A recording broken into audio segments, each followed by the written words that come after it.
Hey, happy Friday to you. Today is the big show. And why do I call it the big show?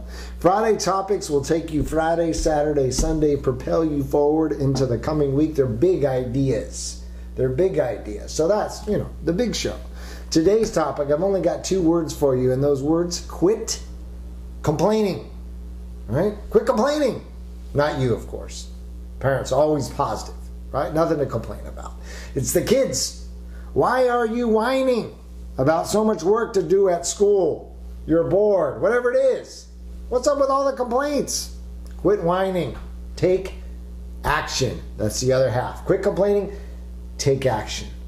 Right? Here's the challenge. When kids were young, before they could talk, the only way that they knew how to get your attention, tell you what they wanted, was by crying, whining, something, verbalizing it, but not with words.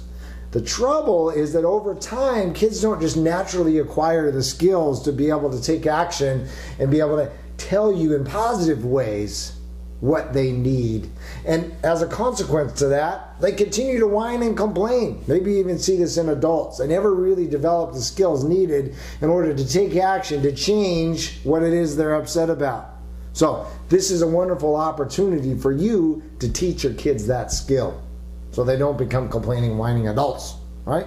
Perfect opportunity. Now, I'm not going with the 8.5 by 11 today. I'm going with the 3 by 5 index card. Why? Because it slips nicely into your pocket or pocketbook. What I want you to do with this 3 by 5 card, though, on the front side, what are the top 5 complaints that you get from your kids? It's too much homework. The teacher isn't fair. Why do I have to get up so early? Right? Top 5.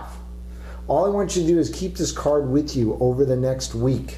Next 7 days. Take this card. Every time you hear one, just jot it down until you get to 5. Stay with 5. Right? Maybe there's more, maybe there's less. Go with the 5 number. Okay? On the back side of that, 1, 2, 3, 4, 5 on the front, 1, 2, 3, 4, 5 on the back. The back side, though, is for action that you're going to propose to your child that he or she takes in order to solve the problem. For example, the work at school is so hard, right? Why does it have to be that hard? So, complaint. Action on the back. What can you do in order to change that? So what are you going to propose to them? Maybe you're going to propose that they have a separate outside of the classroom conversation with the teacher. Maybe you're going to propose some after-school tutoring for them. Maybe you're going to propose that you sit down and take the time with you to work on some of those issues in the homework. Maybe you're going to propose that they take more time to prepare for tests. Those are all specific actions that they can take so that school is no longer apparently the burden that it has been. All right?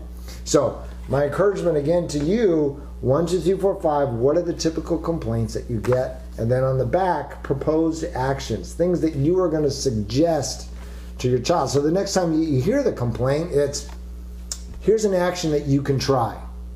Because complaining about it, that's not going to change anything, right? You have to be able to take action. And you have an action that you're going to propose. All right? So that is the strategy for today. It's going to take you through, of course, the next couple of days. It's going to take you through the next 7 days. Have a wonderful weekend. I will see you back next week.